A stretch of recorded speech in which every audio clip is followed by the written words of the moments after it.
Ada orang yang ngomong sama aku bilang begini, gereja tuh di mana ya Kak Jo? Itu ada YouTuber terkenal yang lagi selingkuh dan putus, lalu kok gereja nggak ngapa-ngapain?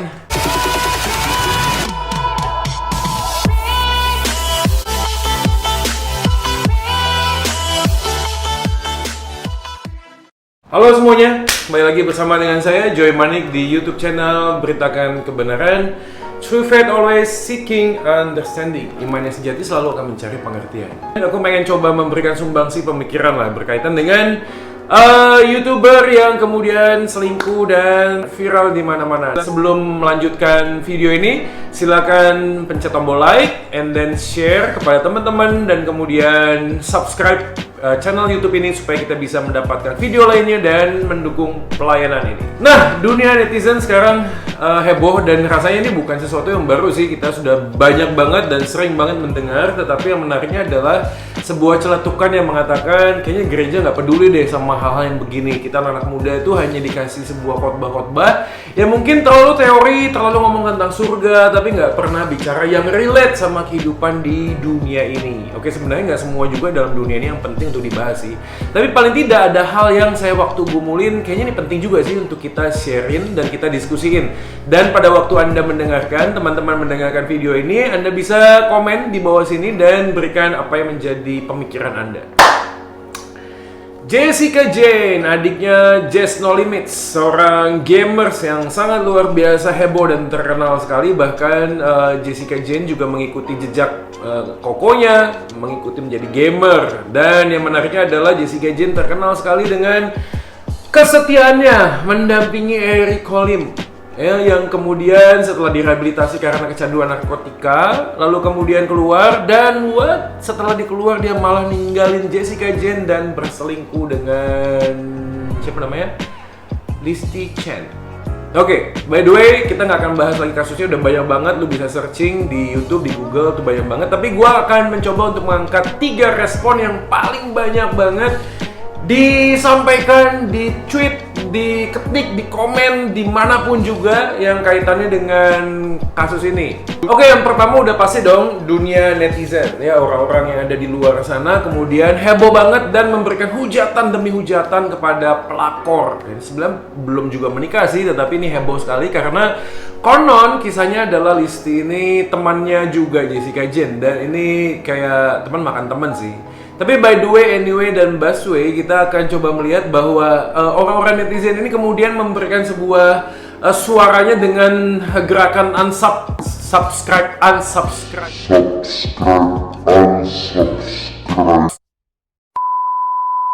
Kedua channel Eric Colim maupun juga Listy Chen, bahkan ada banyak sekali hujatan-hujatan. Dan by the way, ini semuanya memang begitu, itu semuanya normal sekali.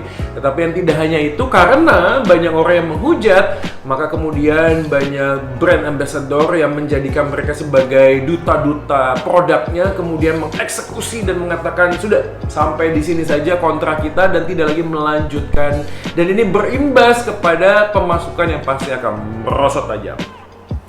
Kedua adalah kelompok orang yang mengatakan dirinya sebagai orang tua. Ini orang tua ya, kadang-kadang aku juga orang tua sih. Ya, teman-teman sekalian bisa juga lihat video saya sebelumnya pada waktu saya diwawancara dan bercerita tentang bagaimana mendidik anak di tengah-tengah situasi pandemi. Dan aku yakin banget gak banyak orang tua yang begitu sangat peduli sama YouTuber, apalagi udah YouTuber dan selingkuh. Dan man guys, parents, come on, this is the new world, this is the new normal. Ada banyak anak-anak pemuda hari ini cita-citanya jadi YouTuber. Dan dunia-dunia seperti Mobile Legends, gamer, dan lain sebagainya, e-sport, itu hal yang sangat menjadi bagian hidup yang tak bisa terpisahkan dari hidup anak muda zaman ini. Mungkin zaman dulu juga iya sih, cuma nggak ada kompetisinya sih. Nintendo ada yang pernah main? Gak penting juga. Tapi orang tua tuh memberikan respon yang beragam sih. Tetapi aku nggak buat survei apapun. Tetapi kalau aku jadi anak dan pada waktu itu gua ketemu sama orang tua, mungkin kemungkinan jawaban orang tua adalah, kemungkinan yang pertama adalah orang tua nggak peduli. Iya, hidup gue udah susah, gue lagi kerja di tengah-tengah situasi COVID-19 ini, ada banyak kerjaan, pelanggan gue nungguin gue, cicilan belum dibayar. Ngapain juga gue ngomongin tentang YouTuber yang selingkuh? Nggak penting. Dan orang tua yang sepertinya sebenarnya tidak melihat bahwa ini ada peluang emas banget, golden moment. Untuk apa? Untuk ngobrol sama anak-anak mudanya, sama anak-anak perempuannya atau anak-anak cowoknya, untuk melihat bahwa esensi tentang kehidupan itu berkait erat dengan relasi. Dan gimana kita orang tua itu memberikan dampak dan nilai kepada anak-anak kita berkaitan dengan hubungan berpacaran, atau mungkin setelah itu akan menikah dan kemudian membangun sebuah rumah tangga. Dan ini penting banget karena keluarga atau orang tua adalah orang yang paling dekat, dan di sanalah sebenarnya momen-momen yang seperti ini kita bisa pakai dan gunakan untuk kita bisa ngobrol tentang hal-hal yang berkaitan tentang esensi kehidupan. Ini penting banget. Tetapi respon yang berikutnya adalah ada orang tua juga yang mungkin sudah mulai peduli dan melihat semua berita yang viral di berita di TV maupun di YouTube atau di media sosial, lalu kemudian mengambil sebuah kesimpulan yang sangat sederhana dan mengatakan demikian. Lihat tuh ya, kalau cowok atau cewek udah ada tatonya, pasti tuh anak nggak bener. Oh ya. Oke, tunggu gini. Kita nggak akan bahas tato, tapi setahu gua gini, nggak semua orang bertato itu jahat sih. Tapi ada orang nggak pakai tato, tapi ya jahat sih. Pernah lihat nggak sih para koruptor? Kayaknya rasanya nggak ada deh koruptor ditangkap gitu ya. Lalu ada banyak tatonya di sini atau di mana. Wah, kayaknya nggak mungkin deh kalau teman-teman bisa lihat Reza Arab. Kayak koruptor bukan sih? Bukan ya. Ya, salah seorang yang menjadi musikus Indonesia yang kemarin itu viral banget juga lagunya, yaitu Lati. Weird Genius. Oke, by the way gini, tato tuh ada dua jenis. Ada tato yang memang acak-acakan, acak-adut. Dari lihatnya saja kita langsung punya sebuah kesan, ini pasti nggak bener. Kenapa? Karena orang-orang yang di penjara, karena memang nggak ada kerjaan. Kayak gue dulu di panti rehabilitasi, karena terlalu bosen nggak ada kerjaan, kita cari kerjaan. Cara kerjaannya adalah mentato atau saling mentato teman satu dengan yang lain. Dan karena peralatannya sangat sederhana dan terbatas, udah pasti dong hasilnya juga nggak akan sebagus seperti yang kita lihat, yaitu tato art. Jadi ada jenis yang kedua, yaitu tato yang sifatnya itu art. Memang betul sih, nggak semua orang itu perlu juga ditato sih, ya. Kita kan juga perlu bertanya sih untuk apa dan tujuannya apa. Kalau memang pilihannya adalah seni, ada banyak orang yang juga bisa berseni dengan cara yang lain. Tapi kita nggak bisa ngomong dan menghakimi bahwa tato itu selalu orangnya jahat. Nggak begitu juga, tato itu bagian dari seni. Kalau ada teman-teman yang pengen tahu juga tentang tato, mungkin kita bisa bahas video berikutnya ya, mungkin bisa kasih masukan lah. Apa penting sih kita membahas tentang tato, khususnya bagi orang-orang yang hari ini menjadi orang Kristen atau mereka yang menjadi pelayan Tuhan atau mungkin hamba Tuhan. Gue punya tato nggak ya? Kayak punya nih. Oke, mungkin orang tua juga akan merespon, nak nanti kalau cari pacar jangan yang ada tatonya ya. Ya, gue bukan ngomong terus harus ada yang nggak ada tato, nggak. Tapi bukan itu esensinya sih. Kita kan nggak mungkin judging the book by its cover. Kita nggak mungkin menilai seseorang melalui tampak luarnya. Tapi yang utama dan penting adalah pada waktu ada kejadian seperti ini, orang tua bisa menjadikan ini sebagai golden moment untuk bertukar pikiran, untuk berbagi pandangan dengan anak-anak kita. Bagaimana mereka punya sebuah prinsip tentang cinta yang sejati di tengah-tengah dunia ini, dan gimana dia bisa menentukan siapa yang menjadi pasangan yang terbaik buat dirinya. Oke, jadi orang tua mungkin rasanya kita juga terlalu prejudis dan terlalu cepat mengambil penghakiman kalau kita hanya menilai seseorang dan kasus ini hanya karena tatonya. Walaupun Jessica Jen juga ngomong, papa bilang mereka cocok karena mereka bertato. Oke, by the way. Nah, ini dia. Ini adalah respon yang ketiga. Jadi yang pertama adalah respon netizen, yang kedua adalah respon orang tua, yang ketiga adalah respon gereja. Oke. Apakah gereja butuh banget, perlu banget ngebahas tentang hal-hal yang viral di tengah-tengah dunia ini? Apakah gereja perlu memberikan sebuah nilai, memberikan hal-hal yang positif, memberikan arahan di tengah-tengah dunia yang sudah jatuh dalam dosa ini? Dan jawabannya pasti banget. ya. Dan kita yakin sebenarnya kasus tentang relasi, perselingkuhan, percintaan itu nggak pernah habis dibahas di gereja gitu loh. Cuma kadang-kadang memang anak-anak pemuda ini nggak terlalu relate, nggak terlalu bisa nyambungin apa yang didapat di gereja dan kemudian melihat apa yang terjadi di dunia ini, khususnya di dalam YouTuber Kristen yang berselisih. Kita mau belajar dan mengingat kembali hal-hal yang utama di dalam gereja, kita udah pasti dong ada di dalam bagian kita ini tidak menjadi serupa dengan dunia ini, tetapi kita tidak diambil dari dunia, maka Tuhan berkata kita ini menjadi garam dan terang, memberikan pengaruh-pengaruh yang baik, memberikan masukan yang baik, memberikan pendapat yang benar sesuai dengan firman Tuhan. Dan saya yakin itu panggilan kita sebagai anak-anak Tuhan, yaitu bagaimana mungkin garam itu bisa dianggap garam kalau dia tidak lagi memberikan rasa asin. Demikian juga terang, ketika Yesus berkata terang itu jangan ditaruh di bawah. A few moments later. Gantang men. Ini gue bacain aja deh. Yesus pernah berkata dalam sebuah khotbah di bukit, dia mengatakan kamu adalah terang dunia, kota yang terletak di atas gunung tidak mungkin tersembunyi, lagi pula orang tidak menyalakan pelita lalu meletakkannya di bawah gantang, melainkan di atas kaki dian sehingga menerangi semua orang yang di dalam rumah itu.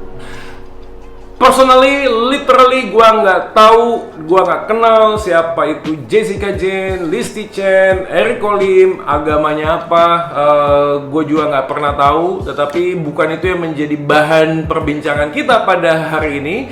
Tapi menjadi bahan adalah kalau kita adalah orang Kristen yang percaya kepada Yesus, maka seharusnya kita itu menjadi garam dan terang. Betul sekali, dan aku yakin begini. Tidak semua orang itu punya kemampuan, punya kesadaran yang penuh bahwa dirinya adalah pusat relasi alias public figure.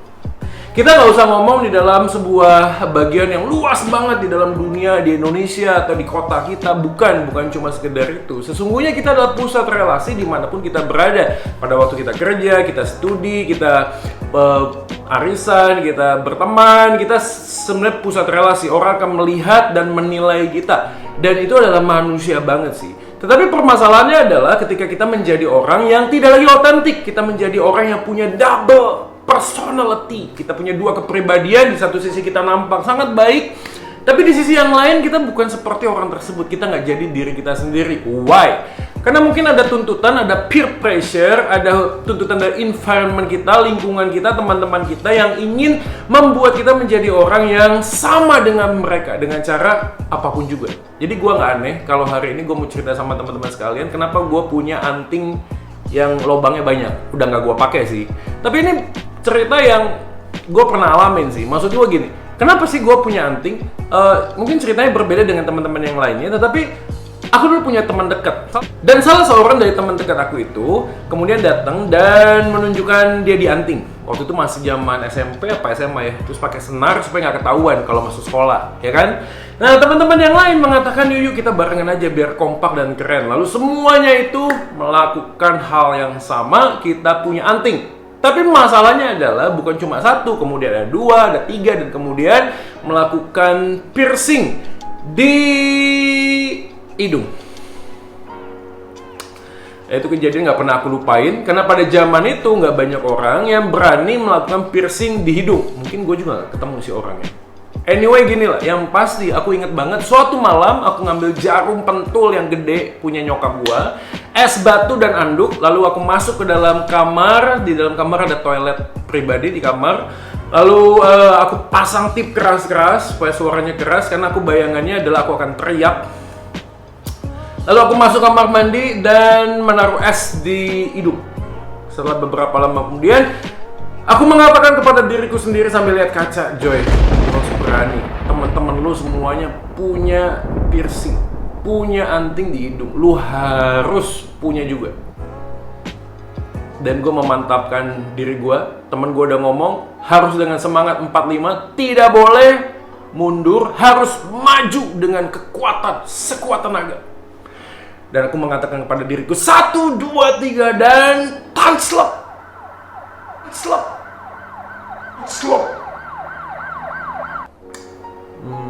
Tembus apa enggak?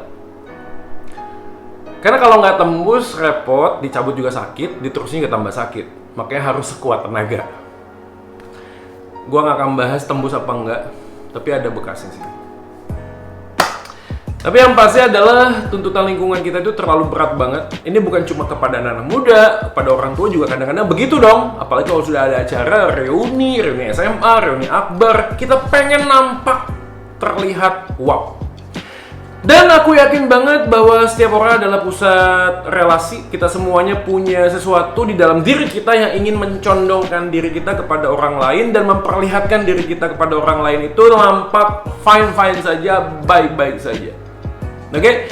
Jadi gimana dong di dalam kasus yang seperti ini kita nggak bisa menghakimi juga apa yang terjadi pada YouTuber ini dan kemudian berselingkuh, tetapi tuntutan pada netizen adalah hal yang sangat lumrah banget. Dan bagi kita pelajarannya adalah siapapun kita hari ini kita belajar untuk bisa jadi otentik. Otentik artinya apa yang ada di dalam diri kita itu akan nampak di luar kita. Makanya lebih baik orang yang sungguh-sungguh hidup hitam kalau nggak putih. Ngerti nggak sih?